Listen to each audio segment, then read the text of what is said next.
Welcome to Whispers Beyond, where horror, philosophy, and the unknown intertwine. New full-length stories. Every Friday, your requested nightmares. Every Wednesday, bite-sized horrors. Every Monday. And in the spaces between, whispers of poetry and philosophy. Glimpses into the abyss. Like, subscribe, and listen closely. You should be dead. The luckiest man alive. I should be dead. 12 times over. Maybe 100. I don't know. I lost count after the drowning. I used to think I was lucky. Some people get a gut feeling when danger is near. A whisper in the back of their mind. A subconscious twitch before stepping into the street. I never had that. I walked into traffic, jumped from cliffs, fought against riptides and overdose comas, and always came out breathing. It wasn't fearlessness, it was recklessness. And somewhere along the way, recklessness became a kind of religion. You wouldn't believe how many times I should have died. The first time was a car crash at 17. Metal twisted around me like a crushed soda can. The paramedics pulled me out, shaking their heads, saying they'd never seen anything like it. Then there was the mountain climb in Utah, a 20-foot fall, landing on nothing but jagged rock. No broken bones, not even a scratch. The motorcycle crash in Mexico should have split me in half. It didn't. The drowning in the lake was the worst. I was under for minutes. I remember the cold. I remember sinking. I remember going still, and then I woke up on the shore. No one pulled me out. No one even saw me go under. And that's when I started wondering, how many times can a man cheat death before he realizes the game is rigged? At first, I told myself it was just good luck.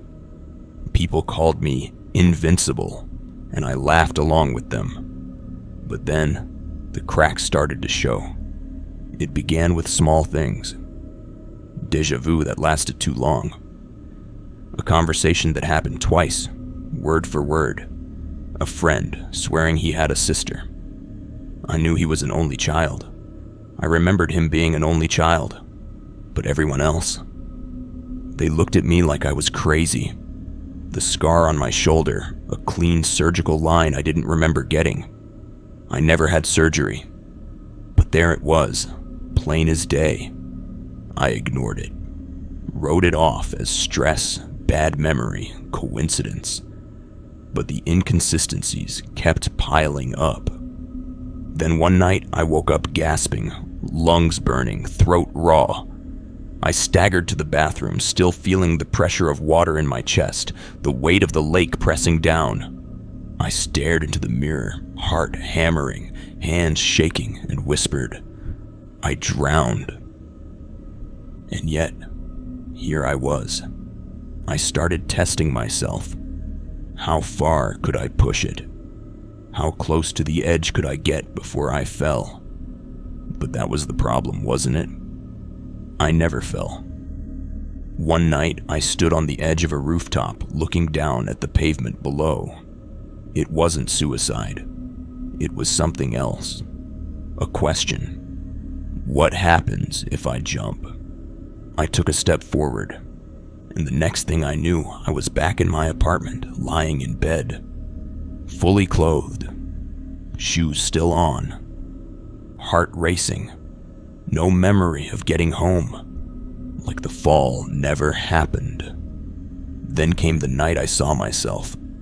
I was walking home from a bar, late, streets empty. Streetlights buzzed overhead, throwing long shadows against the pavement. I rounded a corner and there I was, standing in the middle of the street, staring at me. Not someone who looked like me. Mister. My breath hitched. My pulse went static. And for a split second, I saw something in his eyes. Recognition. Fear. And then he screamed. Not a human scream. Something raw. Something broken. Something that didn't belong in this world. I ran. I don't remember how far. I don't remember how I got home. But I remember this. The next morning, my phone had no record of my calls. My texts, gone. Like I had never existed in my own life. And that's when I knew. I wasn't surviving. I was shifting. I should be dead. I know that now. I should be dead, but I'm not. So tell me, how many times have you almost died? And are you sure you didn't? I didn't talk to anyone for a while after that. I barely left my apartment. Every time I stepped outside, I felt like I was waiting for something. Some invisible force to push me into oncoming traffic, or a freak accident to split my skull open. But that wasn't the part that scared me. The part that scared me was that if it happened, I wouldn't die. I'd wake up somewhere else, somewhere slightly wrong. I started noticing the differences more. My couch was an inch to the left of where I remembered it. My favorite jacket, one I'd worn for years, suddenly had a tear in the sleeve I swore wasn't there the day before. Friends would call me up, reminiscing about things I didn't remember doing. I still can't believe we went skydiving, man. You were nuts for that one. I'd never been skydiving. You really don't remember? Dude, I have photos. He did. I was in them. I stopped answering my phone after that. Then, a week later, I turned on the news. The ticker at the bottom of the screen rolled through headlines just like always. But the date was wrong. It was 3 days ahead. I checked my phone. I checked my laptop. I dug out an old paper calendar and flipped through it, running my fingers over the days, needing to feel the paper beneath my hands to remind myself that it was real. It still didn't make sense. I went to bed that night telling myself I was tired, that I'd misread something, that I needed sleep. I woke up to a different ceiling. Same apartment, same layout, but the ceiling had a crack running through it that I had never seen before. And somehow I knew. I had shifted again. That's when I decided to find someone who could explain what the hell was happening to me. I started where any sane person would. Google. Near-death experiences. False memories. Schizophrenia. Dissociation. Quantum physics.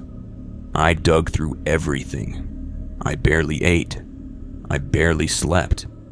And then, buried in a Reddit thread about the Mandela effect, I saw a name. Dr. Rainer Everett, a physicist who had gone off the deep end years ago, ranting about quantum consciousness and reality deviations. Most of his work had been scrubbed from academic journals, but I found just enough. Old interviews, obscure blog posts, leaked transcripts. He believed consciousness didn't collapse into a single reality. He believed in people like me. And I had a feeling he was the only person alive who could tell me what I had become. I found him in a bookstore in the middle of nowhere. And before I could introduce myself, he looked up from his book, adjusted his glasses, and said, "You took longer to find me this time." The bookstore smelled like old paper and dust, the kind of place that time forgot. There was no one behind the counter. Just rows of second-hand books leaning into each other, their spines cracked and faded. A fan clicked rhythmically overhead, barely moving the air. I almost turned around, almost convinced myself this was a dead end. And then I saw him. Dr. Rainer Everett sat in the back corner, half buried in a stack of books. He looked like he'd been waiting, not just here, but for something much longer. His coat was too big for him, a relic from better days. His silver-rimmed glasses sat low on his nose, and when he turned the page, he did it slowly, methodically. He didn't look up when I approached. I cleared my throat. "Dr. Everett." He turned the page again, calm as ever.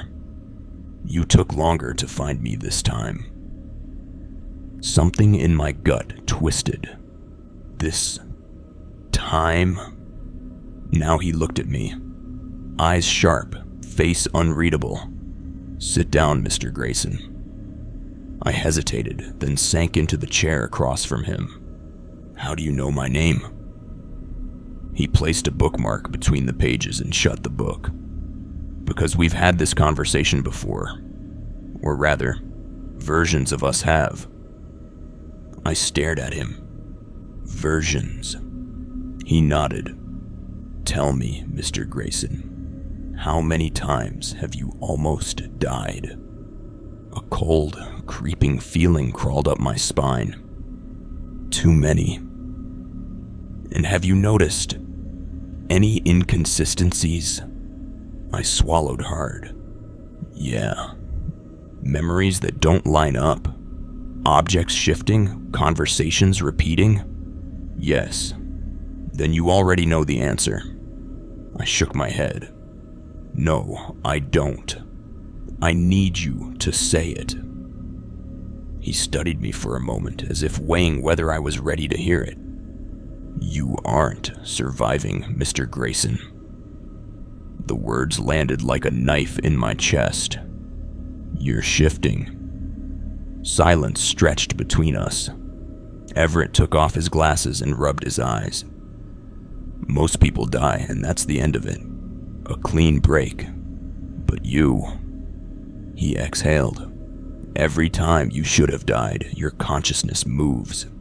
It slides into the next nearest branch, the next possible world where you make it out alive. But the thing is," he leaned forward, "you weren't supposed to notice." My pulse pounded in my ears. "So why do I..." Everett picked up a pen and tapped it against his book. "Because you've shifted too much." I gripped the edges of the table. That doesn't make sense. If this has been happening my whole life, why would it suddenly start feeling different? "Because, Mr. Grayson, you are accumulating quantum noise, artifacts from the other versions of you that should have collapsed. The more you shift, the less stable your observation becomes. You are carrying memories from worlds that should no longer exist. Fragments, echoes. That's why the cracks are forming. The human mind was never meant to span multiple realities." "That's not possible." "Possible." Everett let out a breath of amusement. "You're sitting here, telling me you remember drowning, remember hitting the pavement, remember things that never happened in this timeline, and you want to talk about what's possible?" I didn't have an answer for that. Everett reached into his coat pocket and pulled out a battered notebook. He flipped it open and ran his finger down a page. Then he turned the book around and pushed it toward me. There, in neat, measured handwriting, was my name. Tyler Grayson, recurrent observer shift anomaly. Subject retains progressive deviation awareness, increasing temporal drift, unstable observation integrity, potential decoherence event. My mouth went dry. "You knew I was coming." "I told you, Mr. Grayson." His voice was quiet now. "This isn't the first time we've had this conversation, but I suspect, for you, it will be the last." "Why?" Everett shut the book. "Because you've drifted too far. The branches you're slipping into aren't stable anymore. The world around you..." He gestured vaguely. "It's thinning, breaking down, and the more you shift, the worse it will get." My hands curled into fists. "So how do I stop it?" Everett hesitated. Then finally he said, "You don't." That should have been the end of it. I should have left, let the conversation die there, gone back to pretending I could drink away the cracks in my reality. But then Everett said something else. Something that changed everything. And whatever you do, Mr. Grayson. His voice was quieter now, barely above a whisper. Don't let them see you. My breath caught. Who? Everett put his glasses back on and picked up his book. You'll know. And with that, he went back to reading, like he hadn't just shattered my world, like this was just another day. I left the bookstore with a hole in my gut, my mind racing, my hands shaking. I walked the streets, eyes darting over every shadow, every figure that seemed just a little too still. And for the first time, I felt it. That sensation you get when someone's watching you. A crawling electric weight on the back of your neck. Only this time, I knew it wasn't my imagination. I left the bookstore knowing two things for certain. One, I wasn't crazy. I wasn't imagining this. I wasn't lucky or cursed or destined for something greater. I was just a guy who'd been walking on the wrong side of probability for too long. Two, I was being watched. It started that night. I didn't go home right away. I walked. City blocks blurred together, neon lights bleeding across wet pavement. The air was thick, the kind of humidity that clings to your skin and makes the world feel heavy. But something felt off. It wasn't anything obvious. Not yet. But I felt it. That itch at the base of your skull when someone's eyes are on you.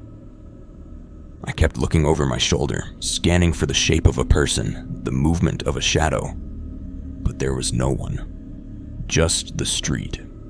Just me. But the feeling wouldn't go away. I stopped at a crosswalk, waiting for the light to change. A man stood beside me, head down, hands in his coat pockets. Then he spoke. I almost died once. I didn't answer. The light turned green. The man didn't move.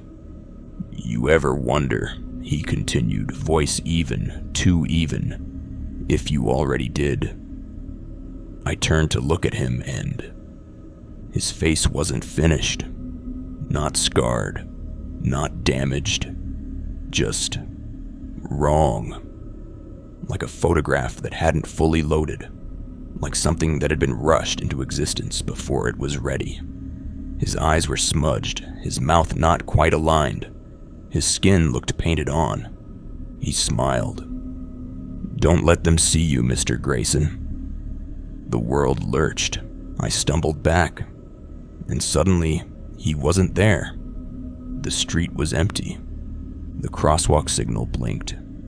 The light turned red, and I realized I had been standing in the middle of the street for far too long. A horn blared. Tires screeched. I jumped back onto the sidewalk a split second before a bus ripped through the space where I'd been standing. People shouted. Someone asked if I was okay, but I wasn't listening. I was staring at my reflection in the bus window as it sped past, and for the briefest moment, it wasn't me. That was the first one. After that, they kept coming. People with unfinished faces.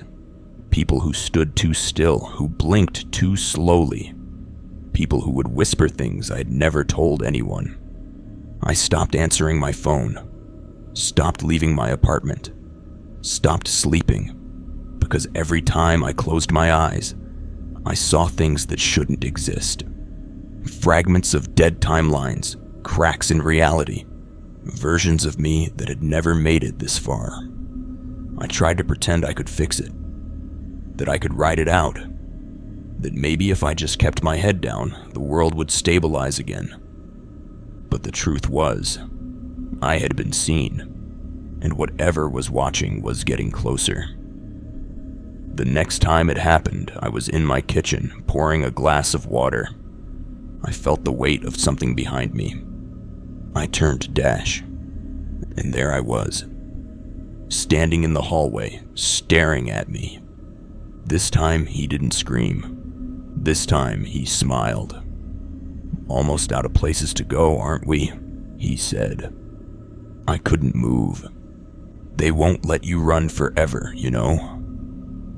My glass slipped from my fingers, hit the floor, shattered. I blinked, and he was gone. Just me, alone in my kitchen, heart slamming against my ribs. Water seeped across the tiles, tracing the spaces between the cracks. Cracks. Just like the one in my ceiling. Just like the one in my mind. I didn't call Everett. I ran to him. Through back alleys, through empty streets, breath ragged, mind fractured. I stumbled into the bookstore, knocking over a stack of books. Everett barely looked up. They saw me. My voice was hoarse, barely more than a whisper. He sighed, took off his glasses, and folded them neatly on the table. "I know. What do they want?" He studied me for a moment, then, "They don't want anything." "Then what the hell are they?" Everett leaned back, rubbing his temples. "They are observers, Mr. Grayson. Just like you." "No." I shook my head, pacing. "No, those things aren't like me. They aren't." "Aren't real?" Everett cut in. "Aren't supposed to exist?" I stopped. He exhaled, gesturing for me to sit. I didn't. "Let me tell you something about the observer effect," he said. "Consciousness is the collapse of possibility into certainty, a function of measurement. That's why we don't perceive the quantum world as an infinite superposition of states. Our minds force things into coherence." He looked at me, and for the first time, I saw something behind his eyes that almost looked like pity.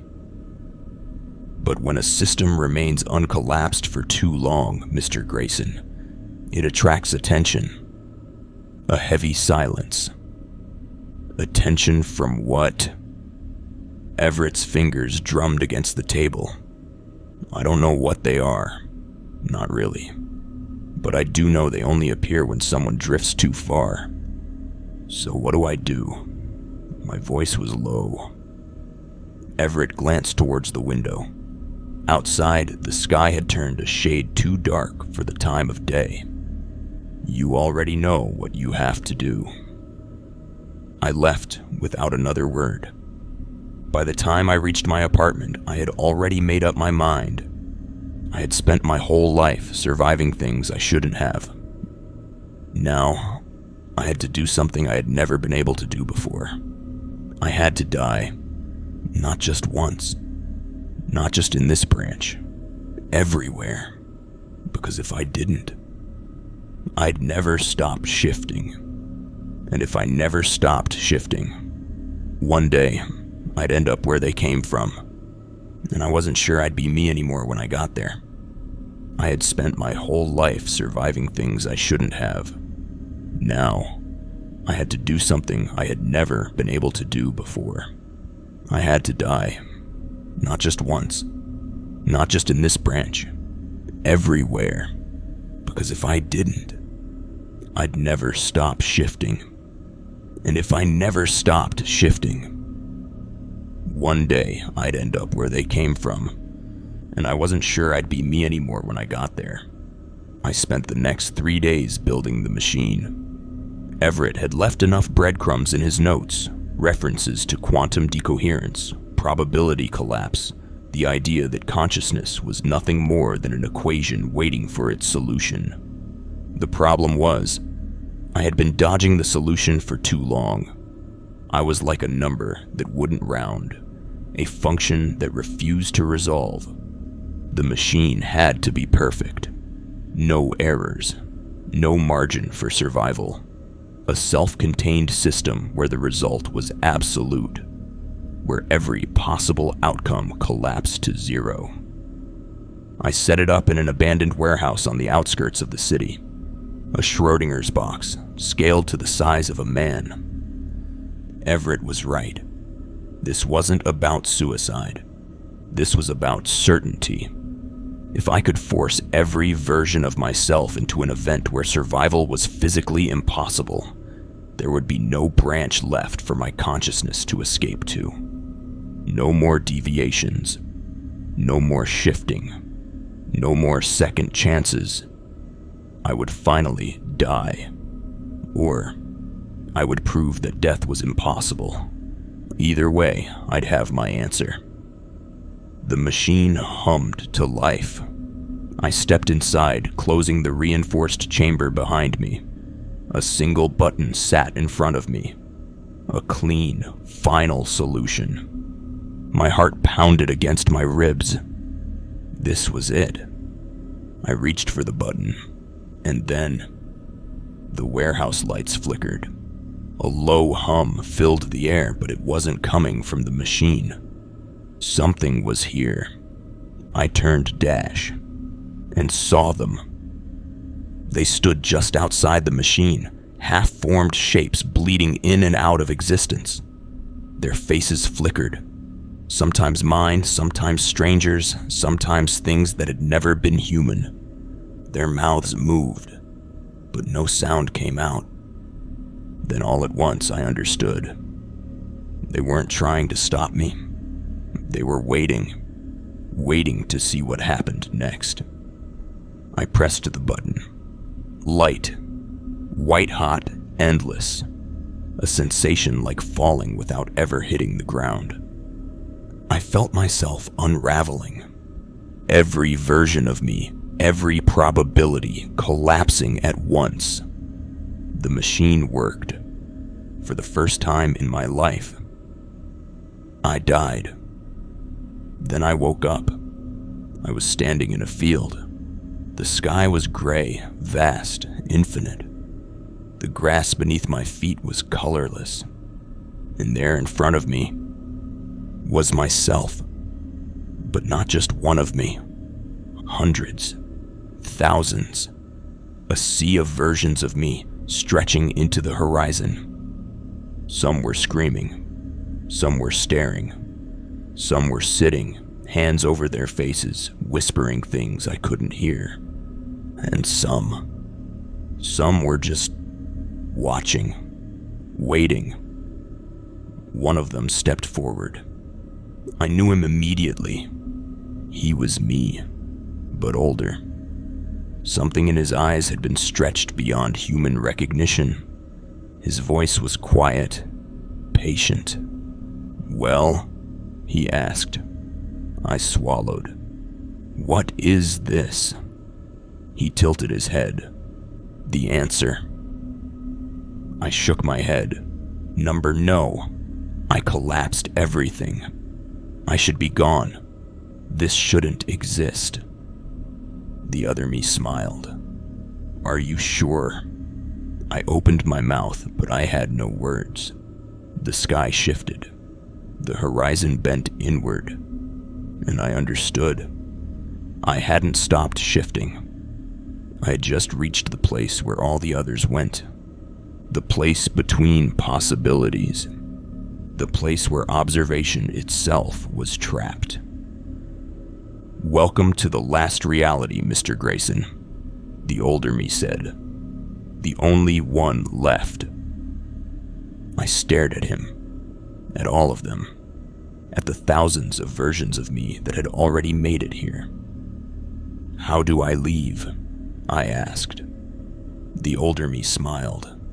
"You don't. I don't know how long I've been here. Time doesn't work the way it used to.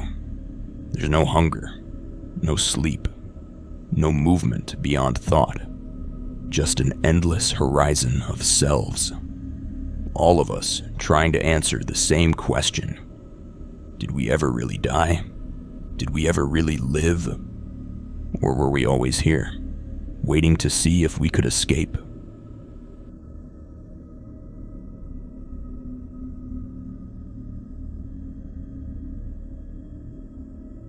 You're still here, aren't you? Listening, following my words, tracing the path I took. But you're not just a listener. You're an observer. And that's the problem, isn't it? Because observation collapses reality. And the longer you listen, the more real this becomes.